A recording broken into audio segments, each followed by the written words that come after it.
हरिर्नाम हरिर्नामैव केवलम् कलौ नस्तैव गतिरन्यथा। श्री श्री गुरवे नमः। प्रेम भक्ति प्रदातारं आनन्दनन्दवर्धनं स्वर्णमयी सुतं वन्दे जुगमाया मनोहरं विजयवल्लभां देवीं विजयानन्दवर्धिनीं सदानन्दमयीं सद्धिं जोगमायां नमाम्यहम्। गुरुर्ब्रह्मा गुरुर्विष्णु गुरुर्देव महेश्वर गुरुरेव परं ब्रह्म तस्मै श्री गुरवे नमः। শ্রী শ্রী গোসাইজির জীবনী প্রভুপাদ বিজয় কৃষ্ণ গোস্বামী গ্রন্থ হতে পাঠ। বর্তমানে আমরা গ্রন্থটির শ্রী বৃন্দাবনে বাস নামক প্রসঙ্গটি আস্বাদন করিতেছি। শ্রী শ্রী গোসাইজি বৃন্দাবন হইতে ধর্মপত্নী যোগমায়া দেবীকে যে পত্র লিখিয়াছিলেন, সেই পত্র পাইয়া জননী যোগমায়া পতি সকাশে যাইবার জন্য অধীর হইয়া পড়িলেন। কৃষ্ণ বিরোহিণী রাধিকার ন্যায় উন্মাদিনীর মতো তিনি বৃন্দাবনে গিয়া উপস্থিত হইলেন। তাহার জননী তাহার বৃন্দাবন গমনে শত বাধা দিলেন, তিনি তাহা মানিলেন না। নদী যখন প্রাণের টানে ছুটিয়া সাগর অভিমুখে ধাবিতা হয়, তখন কোনো বাধাই তাহার গতি রোধ করিতে পারে না। সেইরূপ ভগবতী যোগমায়াকেও কেহ বাধা দিয়া রাখিতে পারিল না। তিনি সমস্ত বাধা ঠেলিয়া হৃদয় দেবতার চরণতলে গিয়া উপস্থিত হইলেন। তিনি যে সুখের আশা করিয়া বৃন্দাবনে আসিলেন, প্রথমে তাহার ভাগ্যে তাহা ঘটে নাই। গোস্বামীপাদ তাহাকে কাছে রাখিতে সম্মত হইলেন না। তখন তিনি চারিদিক অন্ধকার দেখিলেন।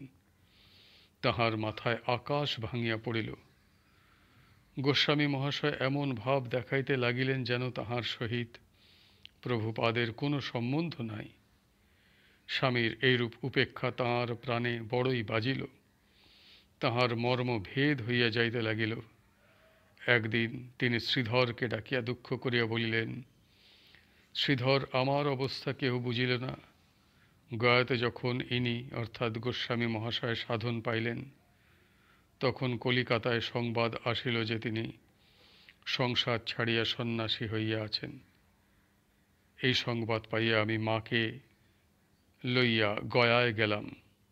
সেখানে গিয়া দেখি যে তিনি সন্ন্যাসীর মতো বেশ করিয়া আকাশ গঙ্গার পাহাড়ে বাস করিতেছেন।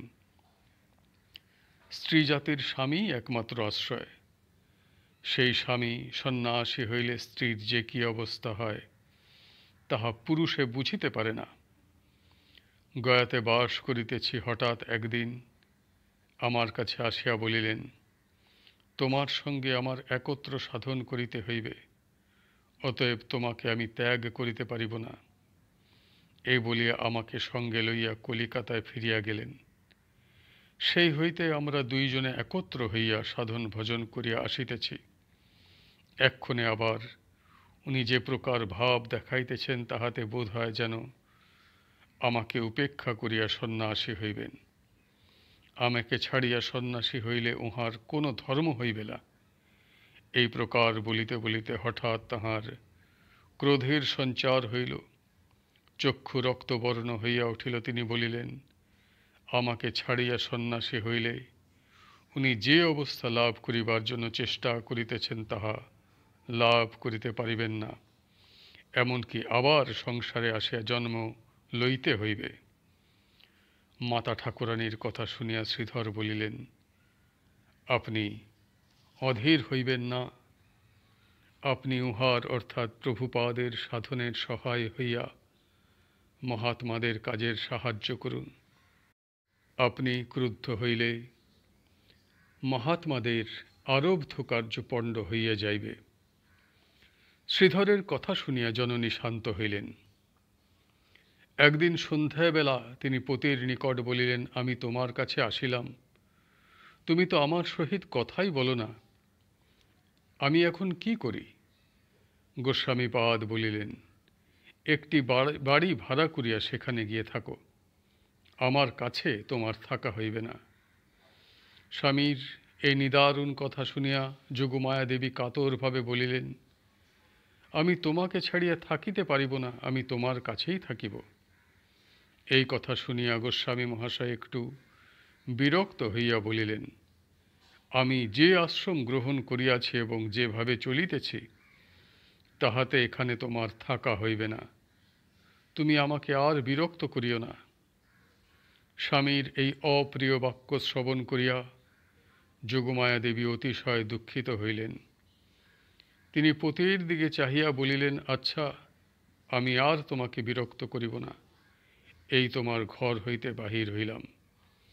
এই বলিয়া তিনি সেখান হইতে চলিয়া গেলেন। সেই রাত্রি তিনি ভিন্ন ঘরে থাকিয়া পরের দিন সকালবেলা যোগজীবনকে বলিলেন, তুই কুতুকে লইয়া ঢাকায় চলিয়া যাস, এই বলিয়া তিনি অদৃশ্য হইলেন। অনেক বেলা পর্যন্ত তাহাকে না দেখিয়া সকলেই অত্যন্ত উদ্বিগ্ন হইলেন। সকলেই মনে করিলেন তিনি কোথাও চলিয়া গিয়াছেন। অনুসন্ধান আরম্ভ হইল। খুঁজিতে খুঁজিতে কুলদার হরিবংশের ভিতরে একখণ্ড কাগজ পাওয়া গেল। তাহাতে তিনি লিখিয়া গিয়াছেন, আমি চলিলাম, আমার অনুসন্ধান করিও না। এই কাগজখানি পড়িয়া সকলেই অত্যন্ত ভীত হইলেন। সকলেই মনে করিলেন হয়তো তিনি যমুনায় ডুবিয়া দেহত্যাগ করিয়াছেন, কচ্ছপে তাহাকে খাইয়া ফেলিয়াছে। সমস্ত বৃন্দাবনে কথা রাষ্ট্র হইল। সকলেই খুঁজিতে লাগিলেন, কিন্তু কোথাও তাহার সন্ধান পাওয়া গেল না। এইভাবে 3 দিন গত হইল। সকলেই একরূপ নিরাশ হইলেন। সকলেই মনে করিলেন তিনি নাই। তখন প্রভুপাদ যোগজীবনকে বলিলেন, তুই কুতুকে লইয়া ঢাকায় যা, একটি বারেন্দ্র শ্রেণীর ছেলের সহিত কুতুর বিবাহ দিস, আর একটি মন্দির করিয়া তাহাতে তোর জননীর বস্ত্রাদি যাহা আছে তাহা রাখিয়া পূজা করিস ও ভোগ দিস। এইরূপ কথাবার্তা হইতেছে এমন সময় দাউজির সেবায়ত দামোদর পূজারী ব্যস্ত সমস্ত হইয়া বলিল, মা ঠাকুরানীর সন্ধান পাওয়া গিয়াছে। তিনি গোবিন্দের ঘেরায় অলঙ্গ বৈষ্ণবীর আখড়ায় আছেন। এই কথা শুনিয়া গোস্বামী মহাশয় দামোদর পূজারী শ্রীধর সতীশ প্রভৃতিকে সঙ্গে লইয়া অলঙ্গের বাড়িতে গিয়া উপস্থিত হইলেন। তখন সন্ধ্যা উত্তীর্ণ হইয়া আছে। মা ঠাকুরানী একখানি ঘরের মধ্যে বসিয়া আছেন। শ্রীধর ও সতীশ তাহাকে দেখিতে পাইয়া কাঁদিয়া তাহার পায়ের উপর পড়িলেন এবং বাড়ি যাইবার জন্য অনুরোধ করিতে লাগিলেন।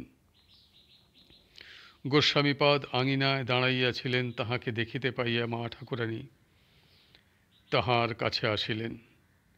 গোস্বামীপাদ তাহাকে সঙ্গে লইয়া আশ্রমে চলিলেন। তিনি অগ্রে, জননী যোগমায়া তাহার পশ্চাতে। আশ্রমে উপস্থিত হইয়া গোস্বামী মহাশয় তাহাকে লইয়া আসন গৃহে প্রবেশ করিলেন। কিছুক্ষণ পরে তাহাদের আহারের জন্য দাউজির প্রসাদ আসিয়া উপস্থিত হইল।